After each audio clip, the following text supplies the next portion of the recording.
Hello and welcome to the garage.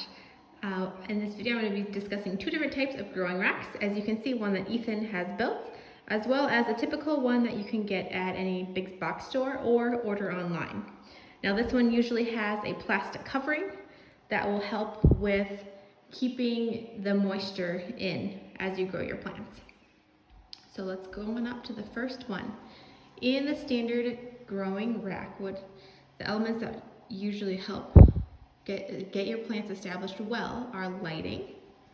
And so we have our lighting applied. We actually have it just mounted right into the boards here. On every level we have lighting.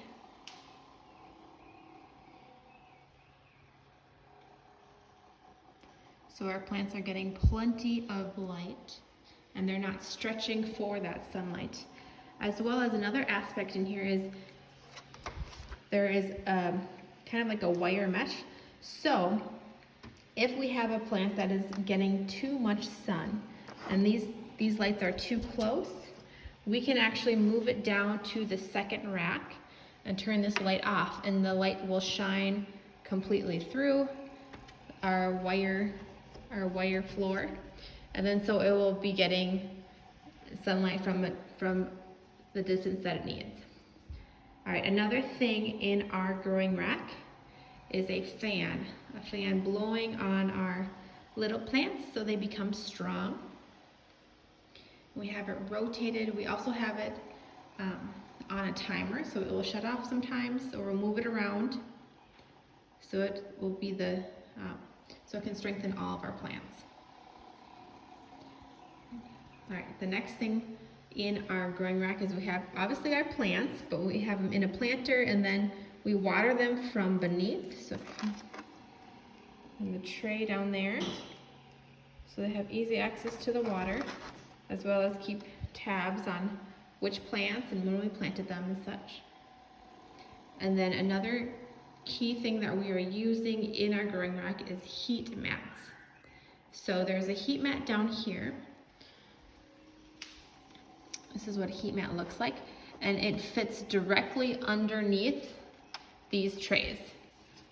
So once this was full, and it'd have a bottom on it, of course, then I place it on there with the bottom, and it will warm up the soil. Warming up the soil will help your germination rate, as well as just to help those plants flourish while they're starting out. There's also larger heat mat options, which we have a large heat mat up here.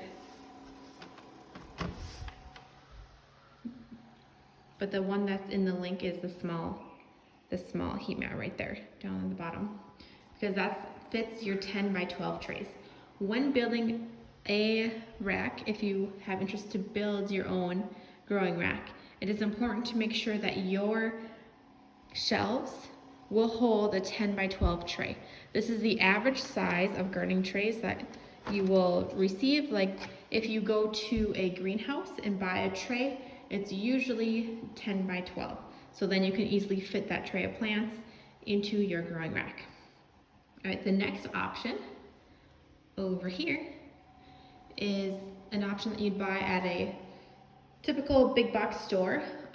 It comes in plastic, so you can put it up against the window, and it will also maintain that humidity that you want for your plants.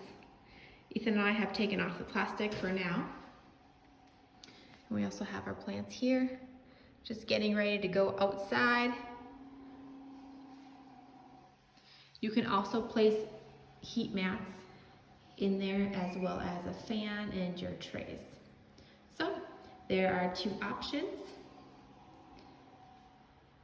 a homemade option and a store-bought option, whatever fits your style.